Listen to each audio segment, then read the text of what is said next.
O desejado de todas as nações. Capítulo 33. Quem são meus irmãos? Este capítulo se baseia em Mateus capítulo 12, versos 22 a 50 e Marcos capítulo 3, versos 20 a 35. Os filhos de José longe estavam de ter simpatia pela obra de Jesus. As notícias que lhe chegavam aos ouvidos acerca de sua vida e trabalhos enchiam-nos de surpresa e terror.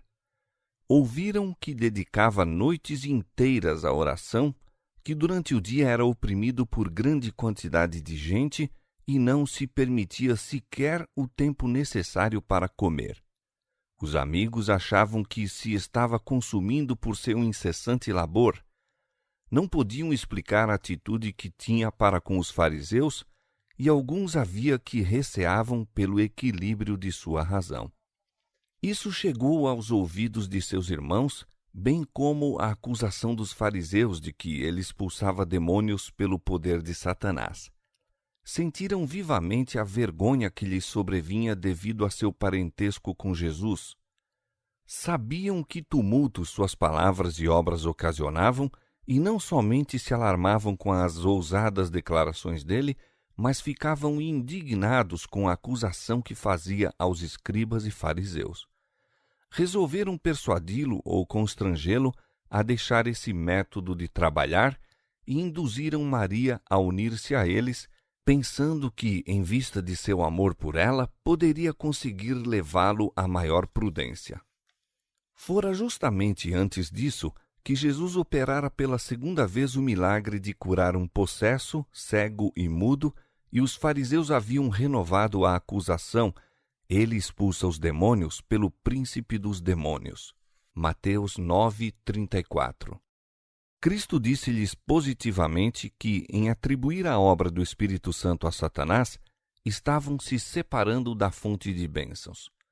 Os que tivessem falado contra o próprio Cristo, não lhe discernindo o caráter divino, poderiam receber perdão, pois, mediante o Espírito Santo, poderiam ser levados a ver seu erro e arrepender-se.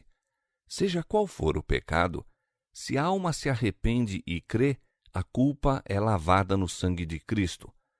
Mas aquele que rejeita a obra do Espírito Santo assume uma posição que impede o acesso ao arrependimento e à fé. É pelo Espírito que Deus opera no coração. Quando o homem rejeita voluntariamente o mesmo e declara que é de Satanás, corta o conduto por onde Deus se pode comunicar com ele. Quando o Espírito é afinal rejeitado, nada mais pode Deus fazer pela alma. Os fariseus a quem Cristo dirigiu essa advertência não acreditavam eles próprios na acusação que lançaram contra ele. Não havia nenhum daqueles dignitários que se não sentisse atraído para o Salvador. Tinham ouvido a voz do Espírito no próprio coração, declarando ser ele o ungido de Israel e insistindo em que se confessassem seus discípulos. À luz de sua presença, haviam compreendido a própria falta de santidade e anelado uma justiça que não podiam criar. Mas, depois de o haverem rejeitado, seria excessivamente humilhante recebê-lo como Messias. Tendo posto o pé na vereda da incredulidade, eram demasiado orgulhosos para confessar seu erro, e para evitar reconhecer a verdade, tentavam com desesperada violência contestar os ensinos do Salvador. A prova de seu poder e misericórdia os exasperava. Não podiam impedir que o Salvador operasse milagres, não lhe podiam silenciar os ensinos. Fizeram, porém, tudo quanto puderam para o apresentar sob um falso aspecto e torcer-lhe as palavras. No entanto, o convincente Espírito de Deus o seguia e tiveram de construir muitas barreiras para lhe resistir ao poder. A mais poderosa instrumentalidade que se possa fazer atuar sobre corações humanos estava lutando contra eles, mas não se queriam render. Não é Deus que cega os homens ou lhes endurece o coração. Envia-lhes luz para lhes corrigir os erros e guiá-los por veredas seguras. É pela rejeição dessa luz que os olhos cegam e o coração se endurece. Muitas vezes o processo é gradual e quase imperceptível. A luz chega até a alma por meio da palavra de Deus, de seus servos ou diretamente por seu espírito. Mas quando um raio de luz é rejeitado, dá-se o parcial entorpecimento das percepções espirituais e a segunda revelação da luz é menos claramente discernida. Destarte aumenta a treva até que se faz noite na alma. Assim se dera com esses guias judeus. Estavam convencidos de ser Cristo assistido por um poder divino, mas a fim de resistir à verdade, atribuíam a obra do Espírito Santo a Satanás. Procedendo desse modo, escolhiam deliberadamente o engano. Renderam-se a Satanás e daí em diante foram regidos por seu poder. Intimamente ligada à advertência de Cristo acerca do pecado contra o Espírito Santo, encontrava-se a que é dada contra as palavras ociosas e más. As palavras são um indício do que se acha no coração. Da abundância do seu coração fala a boca. Mas as palavras são mais do que um indício do caráter. Têm poder de reagir sobre o caráter. Os homens são influenciados por suas próprias palavras. Muitas vezes, levados por um momentâneo impulso, instigados por Satanás, dão expressão ao ciúme ou às más suspeitas, exprimindo aquilo em que não creem realmente. Essa expressão, porém, reage sobre os pensamentos. São enganados pelas próprias palavras e chegam a crer verdade aquilo que disseram por instigação de Satanás. Uma vez tendo expressado uma opinião ou decisão, são muitas vezes demasiado orgulhosos para retratar e tentam provar acharem-se com a razão até que chegam a crer ser realmente assim. É perigoso emitir uma palavra de dúvida, perigoso questionar e criticar a luz divina. O hábito de descuidosa e irreverente crítica reage sobre o caráter, fomentando irreverência e incredulidade. Muito homem condescendente com esse hábito, assim tem prosseguido, inconsciente do perigo até chegar ao ponto de criticar e rejeitar a obra do Espírito Santo. Jesus disse: de toda palavra ociosa que os homens disserem, hão de dar conta no dia do juízo, porque por tuas palavras serás justificado e por tuas palavras serás condenado. Dirigiu então uma advertência aos que foram impressionados por suas palavras, que o ouviram de boa vontade, mas não se entregaram para a habitação do Espírito Santo. Não é só pela resistência, mas pela negligência que a alma é destruída. Quando o espírito imundo tem saído do homem, disse Jesus, anda por lugares áridos, buscando repouso e não encontra. Então diz: voltarei para minha casa de onde saí, e, voltando, acha-a desocupada, varrida e adornada. Então vai e leva consigo outros 7 espíritos piores do que ele, e entrando, habitam ali. Muitos havia nos dias de Cristo, e os há atualmente, sobre quem o domínio de Satanás por algum tempo parecia ter cessado. Mediante a graça de Deus, foram libertados dos maus espíritos que exerciam domínio sobre a alma. Regozijavam-se no amor de Deus, mas, como os ouvintes do terreno pedregoso da parábola, não permaneceram em seu amor. Não se entregaram diariamente a Deus para que Cristo habitasse no coração.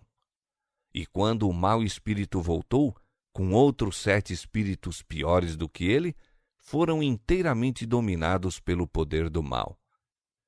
Quando a alma se rende inteiramente a Cristo, novo poder toma posse do coração. Opera-se uma mudança que o homem não pode absolutamente operar por si mesmo. É uma obra sobrenatural, introduzindo um sobrenatural elemento na natureza humana.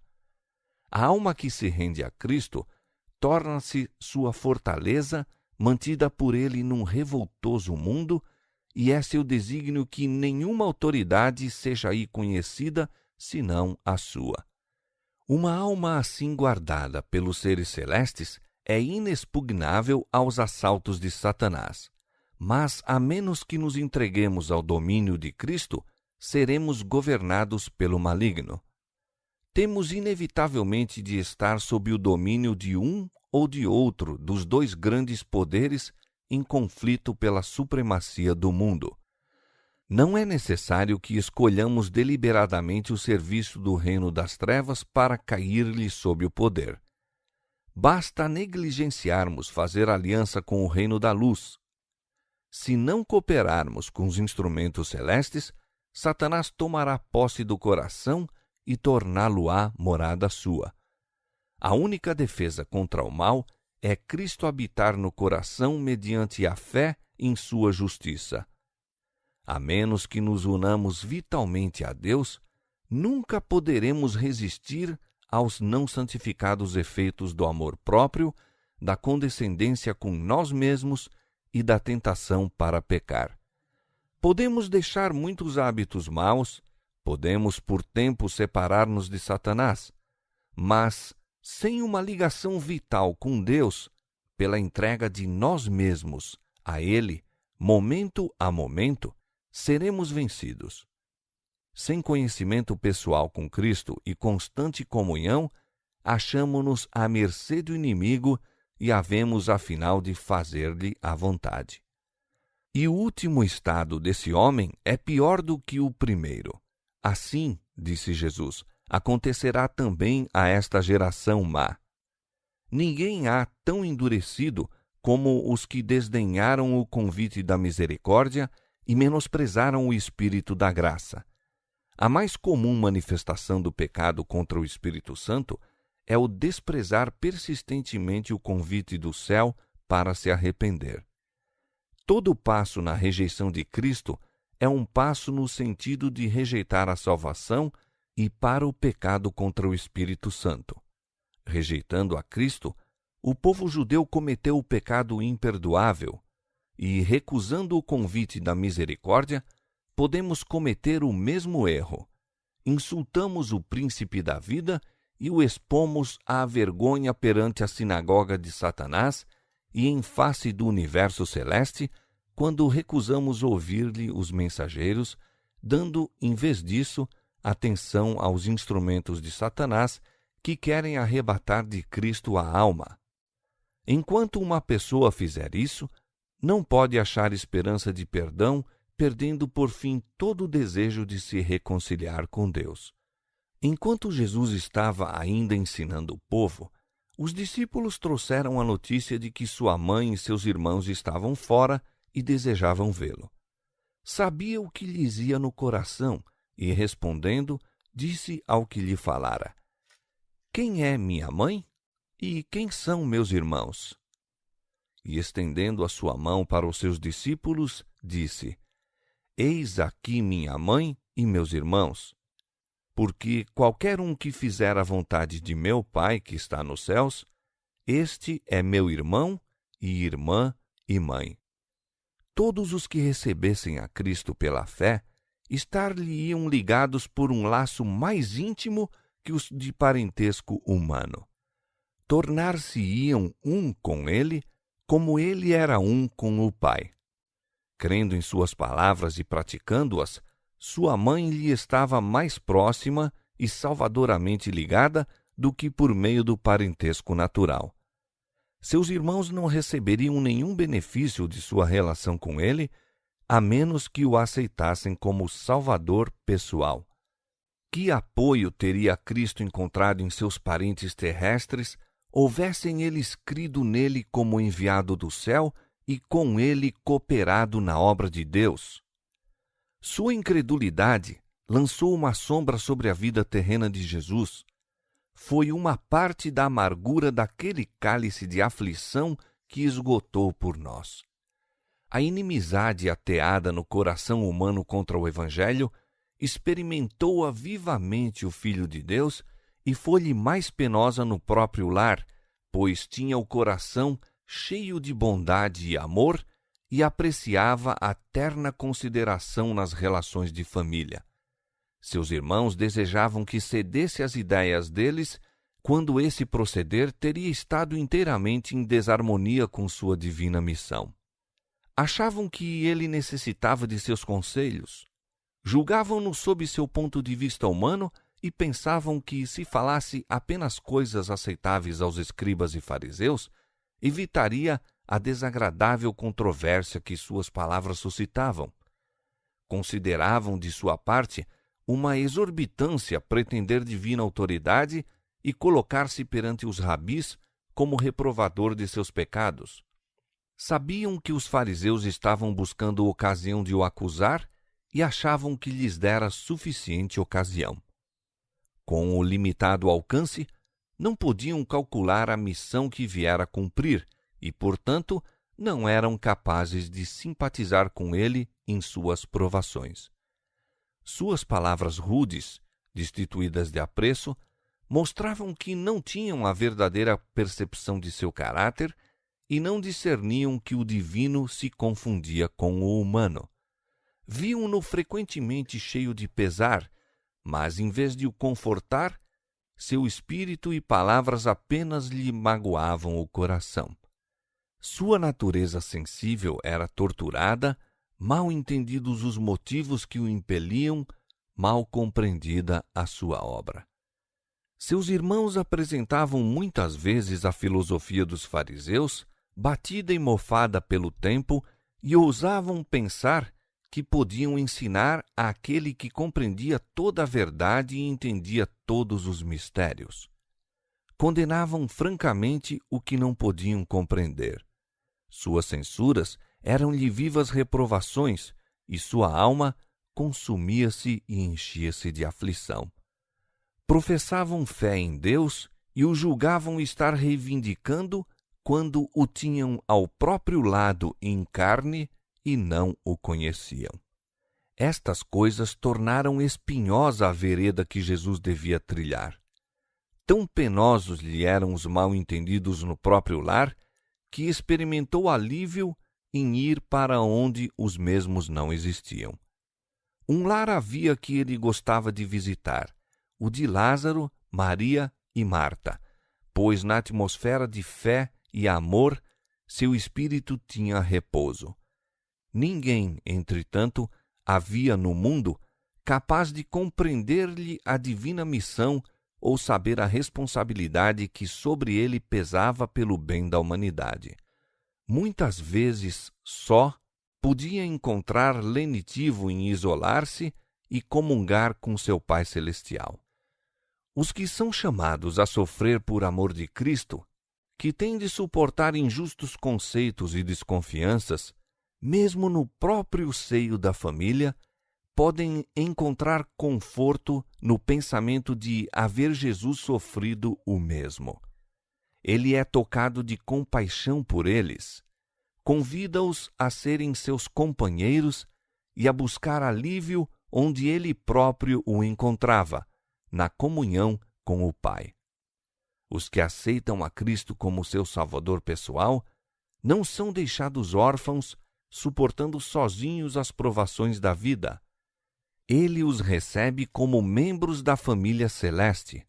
Pede-lhes que chamem Pai ao seu próprio Pai. São seus pequeninos, caros ao coração de Deus, a ele ligados por ternos e indissolúveis laços. Tem por eles inexcedível ternura, sobrepujando tanto a que nosso pai e nossa mãe sentiam por nós mesmos em nosso desamparo com o divino ultrapassa o humano. Uma bela ilustração das relações de Cristo para com seu povo encontra-se nas leis dadas a Israel. Quando, em virtude da pobreza, um hebreu se via forçado a abrir mão de seu patrimônio e a vender-se como escravo, o dever de resgatá-lo a eles e a sua herança recaía no parente mais chegado. Ver Levítico capítulo 25, verso 25, verso 47 a 49 e Rute capítulo 2, verso 20. Assim, a obra de nos redimir a nós e a nossa herança, perdida por causa do pecado, recaiu sobre aquele que nos é parente chegado. Foi para resgatar-nos que ele se tornou nosso parente, mais achegado que o pai, mãe, irmão, amigo ou noivo é o Senhor nosso Salvador. Não temas, diz ele, porque eu te remi. Chamei-te pelo teu nome, tu és meu. Desde que tu te fizeste digno de honra diante de meus olhos e glorioso, eu te amei e te entregarei os homens por ti e os povos pela tua vida. Isaías capítulo 43, versos 1 e 4. Cristo ama os seres celestiais que lhe circundam o trono. Mas quem explicará o grande amor que nos tem amado? Não o podemos compreender, mas podemos sabê-lo real em nossa própria vida. E se mantemos para com ele relações de parentesco, com que ternura devemos olhar os que são irmãos e irmãs de nosso Senhor? Não devemos estar prontos a reconhecer as responsabilidades de nosso divino parentesco? Adotados na família de Deus, não devemos honrar a nosso pai e nossos parentes?